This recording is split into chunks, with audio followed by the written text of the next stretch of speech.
Welcome into Outkick the Show. I am your fearless leader, Clay Travis. I hope all of you are having fantastic Tuesdays, wherever across this great nation or this great world you may find yourselves.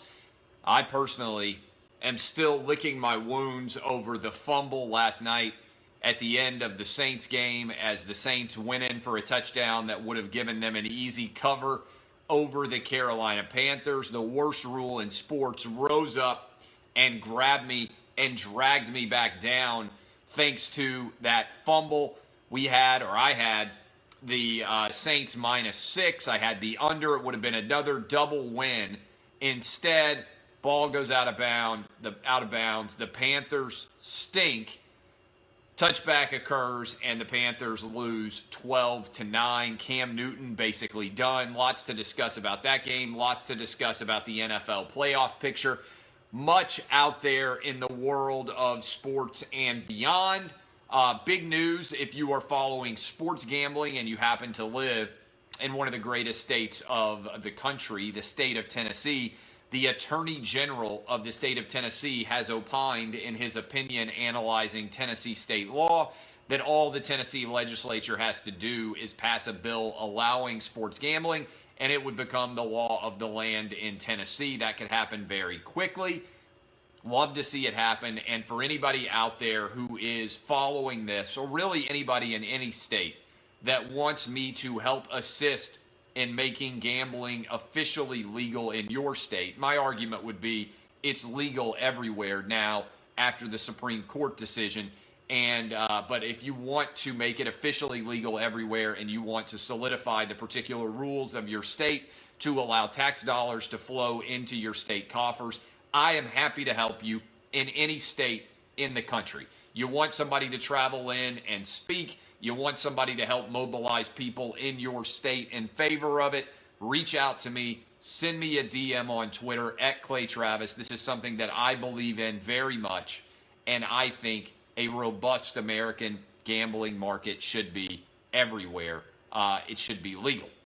Big Ten Commissioner Jim Delaney has now come out officially and said he's in favor of an 8-team playoff. I think this is inevitable.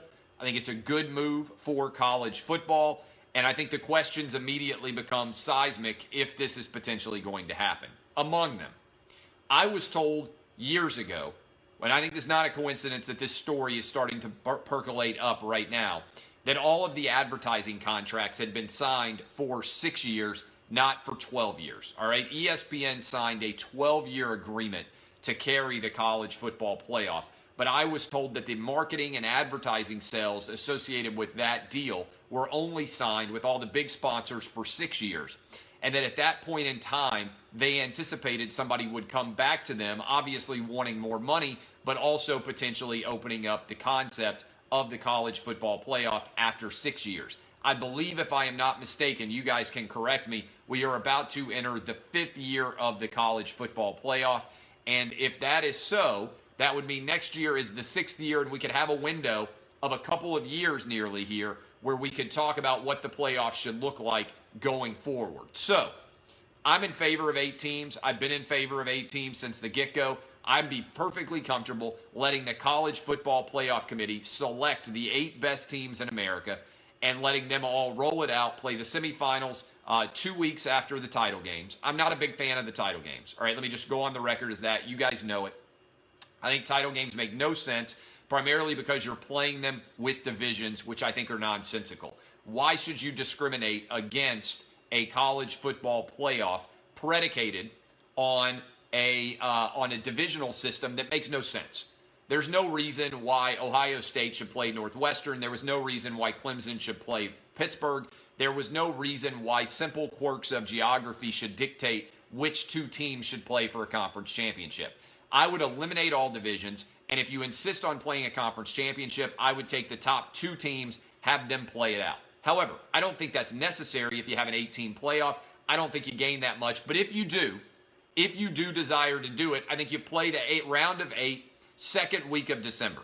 That way you have 2 weeks to recover after the conference title games. Then you, in the middle of December, when nothing else is going on and everybody's sitting around twiddling their thumbs waiting, you go ahead and play the 4 semifinal games, and then you roll right in to the 4 quarterfinal games, Then you roll right into the semifinal, then you play the championship game as it's presently constituted. I think that's the right number of teams. I think it's the right setup. 1 would play 8, 2 would play 7, 3 would play 6, 4 would play 5, 1, 2, 3, and 4 would all host home playoff games. This year, that would mean that Alabama would host a home playoff game. That would mean that Clemson would host a home playoff game. That would mean that that in the 3rd spot, Notre Dame would, and in the 4th spot, Oklahoma would. You would bring in a lot of revenue to all those different towns. You would give the season ticket holders and the individual schools the rights to sell tickets for a playoff game. And I think it would be a phenomenal setup for the college football fan in general. You could play that entire weekend. You could play a game on Friday. You could play 2 or 3 on Saturday. Or you could go Friday 1, Saturday 2, Monday night, another one. Whatever way you wanted to structure it, I think it could be awesome. You could also go Thursday, Friday, Saturday, Monday. Thursday, Friday, 2 on Saturday. I think it would be an incredible success story, and I think a lot of people would love it. All right? So I think it makes total sense. I think 8 is the right number. I think that if you're not inside the top 8, it's hard to argue. You deserve to play for the championship, and I think it could happen. The Big Ten, why are they in favor of it? Well, more money, but also because they haven't made the playoff in the last 2 years. And in fact, the Big Ten has not scored a point in the playoff since Ohio State and Urban Meyer won it in year 1. So how would I structure this going forward, and what would it look like? I think there are a lot of interesting questions here. Right now, ESPN pays around $600 million-ish. I think it's like 608 for the college football playoff every year. Theoretically, and that's for 3 games, right? 1 versus 4, 2 versus 3, and then the championship. That's 3 games.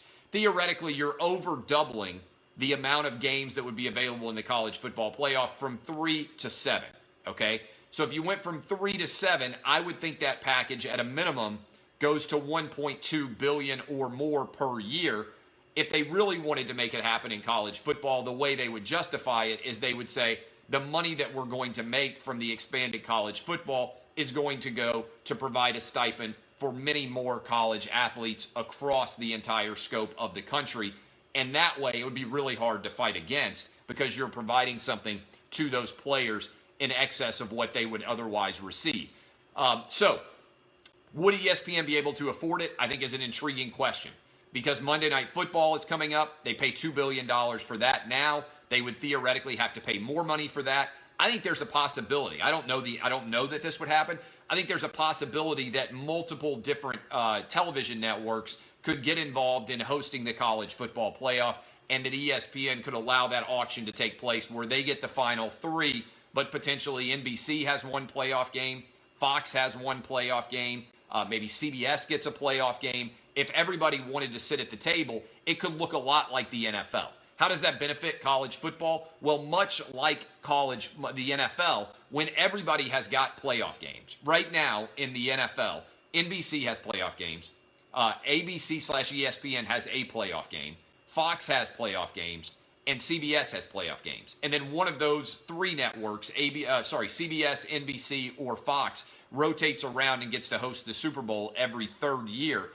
If that were to happen, in theory, with a new alignment for college football, then that would be extraordinary. Now, maybe ESPN wants to take all the money that they are already spending on the college football playoff, and instead of bidding out a massive amount to continue with the NFL, maybe they just want to go all in on college football. Maybe they want to buy more Big Ten rights. Maybe they're sitting out and they say, you know what? We want to get the SEC game of the week and control all the SEC's television package. Maybe that's what the ESPN decides to do. It's a little bit of game theory to figure out how to allocate your resources to buy everything. But I do think that there is a lot of demand for big-time major events in the world now. You have to have events that cut through the noise, right? What is happening is we're seeing a superstar effect in the world of sports.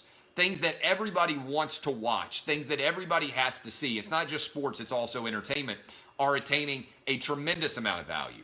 The cream is rising to the top, the superstar effect. I saw something on this that I was going to show you guys that I thought was intriguing outside of the world of sports. I snagged a picture of this. This was from the Wall Street Journal the other day. Where do all of the top songs come from in Billboard now? Can you guys see this stat? Back in the day, the stat in the 1960s is from the Beatles. If you see this stat, it's kind of hard to see. It's a number of songs in the Hot 100 by the week's most popular artist over time. And if you look, the way this is skewed, the side closest to me where I'm pointing right here is modern era. Look at all of these right here. The other side is the last 50 years. That's the Beatles.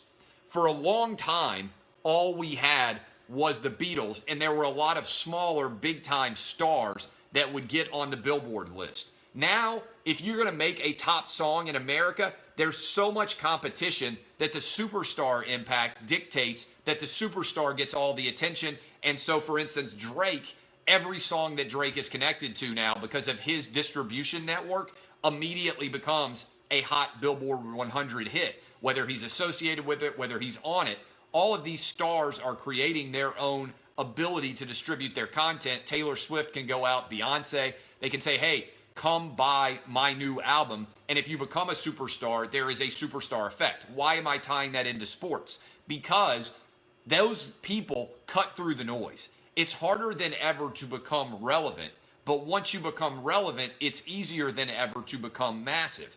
And the college football playoff is that for sports. If you look, there's a reason why everybody else is going longer form and deciding to have a longer playoff, because most people don't pay attention to the regular season. They come in for the playoff race. Look at the NBA.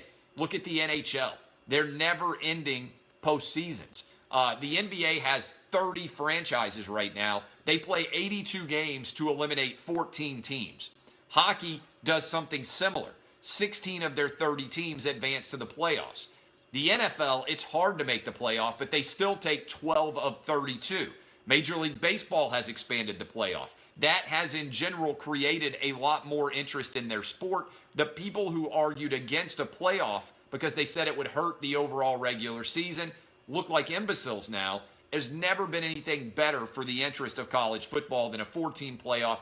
I feel like the same would be true for an 18 playoff. And I think it's significant that Jim Delaney has come out in favor of it. He is moving in that direction, and I think he's doing it in an intelligent fashion.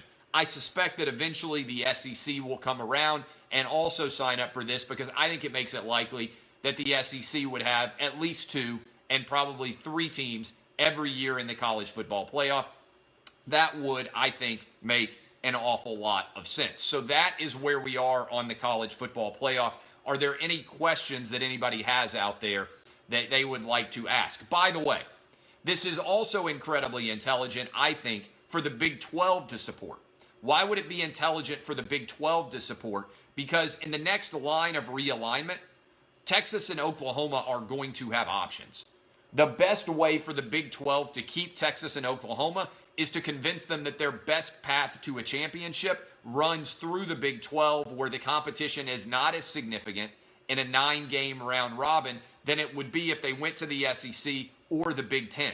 In fact, if I'm the Big 12, I'm coming out in favor of an 8-game playoff from a political perspective and arguing also we want an automatic bid for our champion. The same thing true of the Pac-12. The best way to create stability in these conferences is to give their football teams a chance to win a championship by running through that season gauntlet as opposed to having to go elsewhere. So I think that makes a lot of sense. I think it would stay for a long time at 8. It might eventually go to 16, but I think 8 would be the sweet spot. I don't like conference champions automatically going, because I think it sets up the potential of Pittsburgh or Northwestern or any other team that really has no business in a conference championship game not existing. Here's the other thing I would say.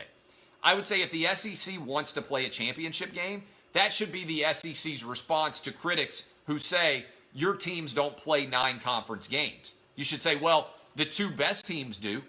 The 2 best teams meet to decide who the champion of the SEC is, and then let the other conferences cease to have their conference title game if they don't want.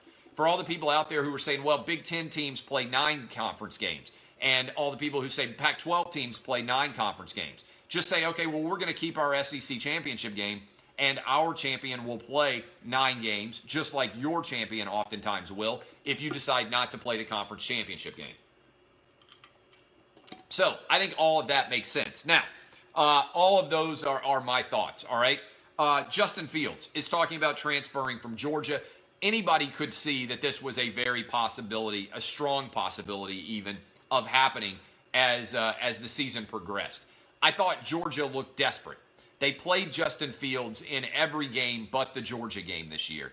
And to me, that was a sign that Kirby Smart was desperate to try to keep Justin Fields from transferring. Here's the benefit of this story in general if you're Georgia. Jake Fromm was so good that he made 5-star Jacob Eason transfer to Washington, and he might well make 5-star Justin Fields transfer elsewhere as well. I believe that all players should be able to transfer without sitting out once in their college career, provided they are eligible to transfer. I also think this doesn't make a lot of sense for Justin Fields.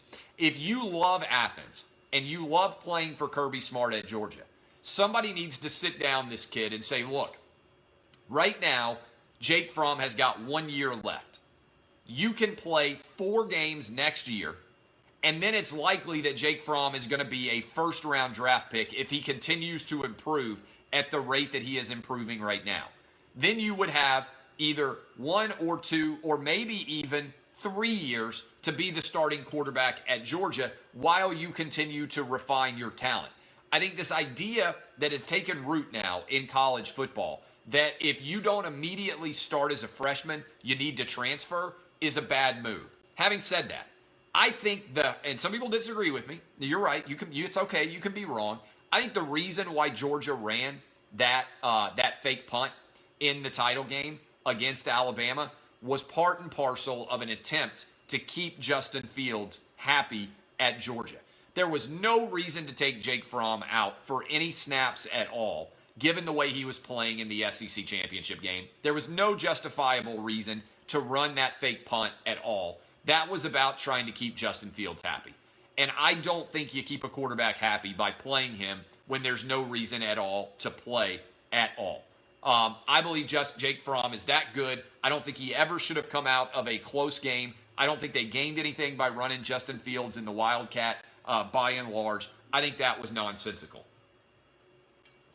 I don't think it made any sense at all. And I think Georgia is reaping the whirlwind of what they sow. Now, I've been saying this for a long time.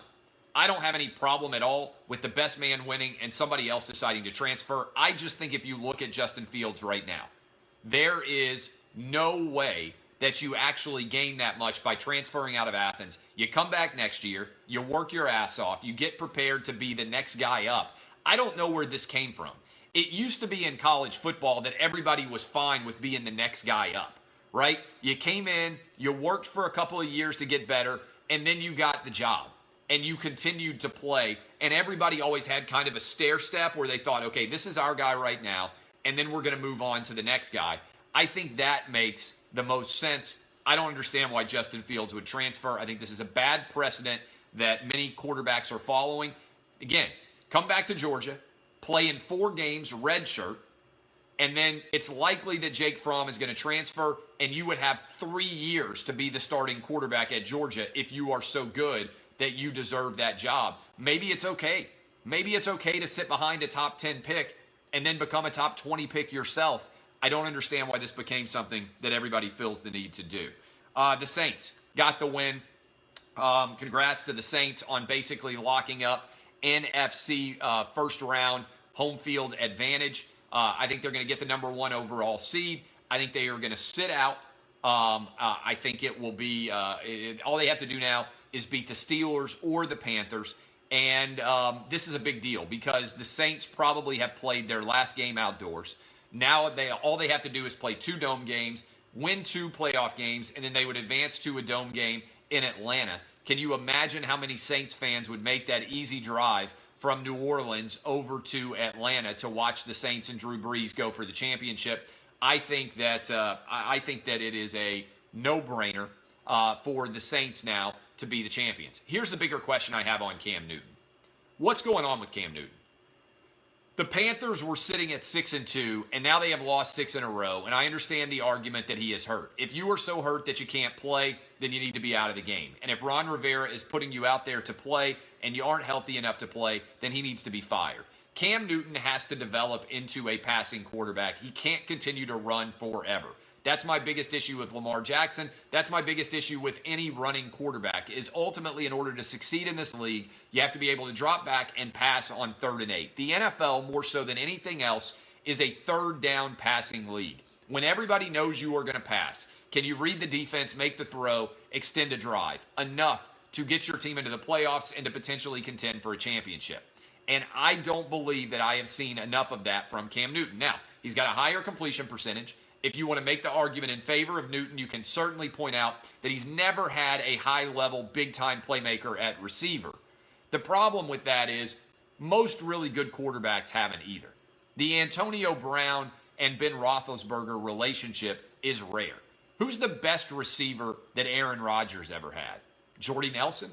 Who's the best wide receiver other than Randy Moss for a couple of years that Tom Brady ever had? Wes Welker? Maybe now Rob Gronkowski?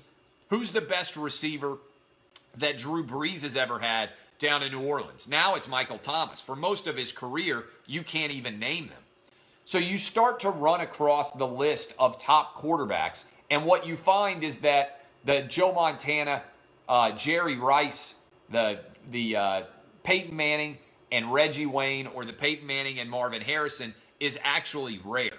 Most of the time, the top quarterbacks in the league make the receivers. There's a reason why no Super Bowl winning team has ever had its best player be a wide receiver. It's because you can't be the best when you rely on somebody else to get you the ball. And so as a result, I tend to think that Cam Newton is overrated so far. He's overpaid, and the results don't justify what exactly he has shown. All right? Finally, this is an amazing story. If you haven't followed it, if you're in law school, if you're listening to this and you are a lawyer, law student who's looking for a law review article, Alfonso Ribeiro, I believe is how you pronounce his name, a.k.a. Carlton from the Fresh Prince of Bel-Air, is making a decision to sue Fortnite and also NBA 2K for copying his Carlton dance. This is a law school hypothetical brought to life. It is an amazing story, and it's fascinating to think about the copyright perspective here. Now, most people don't understand copyright law very well, but basically, copyright exists if it can be fixed in a tangible medium. So if you have written a book, you don't need to officially copyright it. It is copyrighted at the minute that it is written. If you have created a brand new code on a computer that's never existed before, it has existed the moment that you create it. And so if that is the reality, if that actually happens, then the play, I think, beyond any question is there's so many intriguing questions here. Now, the difference between copyright and trademark is you have to register a trademark, and sometimes people get confused. Sometimes people don't understand the difference between copyright and trademark. You have to trademark something by taking an action, sending in the United States Trademark Office. I have a copyright on Outkick-related product. I also have a trademark on Outkick-related products. Nobody else can use the phrase Outkick the coverage in a commercial context other than me. If you want to even use the word Outkick, you would have to come to me because I have trademarked that phrase. I own it for everything that I do. So if you ever see the phrase used by anybody in a commercial setting, like if Fox Sports decided they wanted their new slogan for the NFL to be Outkick your coverage, they couldn't do it without paying me money because it would look like an endorsement. And certainly Fox at least could have an argument because we have a relationship. There's no way that NBC or CBS or anybody else in that realm could use it. So I own this phrase, okay? The question that is out there is, could Alfonso Ribeiro, a.k.a. Carlton, own the rights to the Carlton dance, and should he be compensated for their use in NBA 2K and in Fortnite? And so here is an easy analysis of how you would make a decision about that. I think that it is, first of all, several questions. One, does Carlton, a.k.a. Alfonso Ribeiro, actually own the rights to the Carlton, given the fact that he was employed during the Fresh Prince of Bel-Air. You don't own the rights to the words that you utter on the show. The producers of the show do, and whoever owns that does as well. Okay? So, it's possible that this could be a lawsuit, but that the copyright would actually exist with the producers of the show as opposed to Carlton himself. Now, that's sort of akin to the Marvel story, right?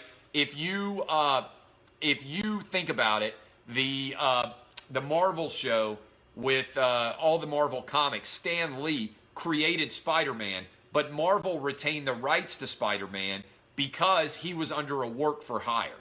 If you hire somebody to work for you and they create something, then that is your payment to them is for what they create, and so you own the rights to it. So you could make an argument that whichever production company owns the Carlton. The other two questions or three questions that are out there that would be worthy of contemplating is, I think it's really interesting. Could you, in the first place, make a decision? Could you make the decision that that dance is not unique enough to be copyrighted? Yes, you could certainly make that the argument. You could also make the argument, if you're Fortnite or 2K, that your Carlton dance is subtly different than anybody else. So we used to have like hypotheticals. Could someone patent a dunk? Theoretically, you could do a dunk that no one has done before, but could you patent it? Could you patent a step-back jumper that nobody has done before? Could you patent a jump shot? Could you patent a bicycle kick? The answer is no, because they grow out of the functional usage of the game itself. Everybody copies everybody else. Can you imagine, think about the copyright and how it would impact sports, if somebody who came up with the jump shot said, no, I created the jump shot, nobody else can jump while they shoot. Or somebody else could say, hey, can you do a fadeaway? No, I came up with the idea to do a fadeaway. The sport itself would bog down if you could take away the rights to do other things. Basketball is a great example. Football. If you could copyright a specific play and nobody else could run it, it would make no sense. I tend to think dance, in my own legal analysis here, is more akin to a sport. In other words, if you create an offensive system that is phenomenal, you know what happens? Everybody else copies it. The guy who created the spread offense was copied by everybody. They watched him on film. They figured out how to do it. I tend to think dance is similar, that it is very hard to copyright dance because it's a natural outgrowth of a body movement. All dance evolves off of itself. It's a fascinating case. I would encourage you guys to read up on it. I put out the link. It's an amazing story, and I will be really intrigued to see what the outcome is. My name is Clay Travis. This has been Outkick the Show. We're on here every single Tuesday and Wednesday and Thursday and Friday, breaking down whatever the news is in the world of sports and beyond. Encourage you to go sign up for our email newsletter. Make sure before Christmas is over, you've bought your own copy of Republicans Buy Sneakers Too. My name is Clay Travis. This has been Outkick the Show. I'd encourage you to go subscribe to our podcast, to listen to us on the morning, 6 to 9 a.m. Eastern. DBAP, boys and girls, unless you need to SBAP. This has been Outkick the Show. Kisses from me to y'all. I'll be on television on FS1 on Lock It In 1.5 hours, giving you gambling picks for the rest of the week. I'll see you guys. Love you. This has been, as always, Outkick the Show. Thank you, Facebook. See y'all.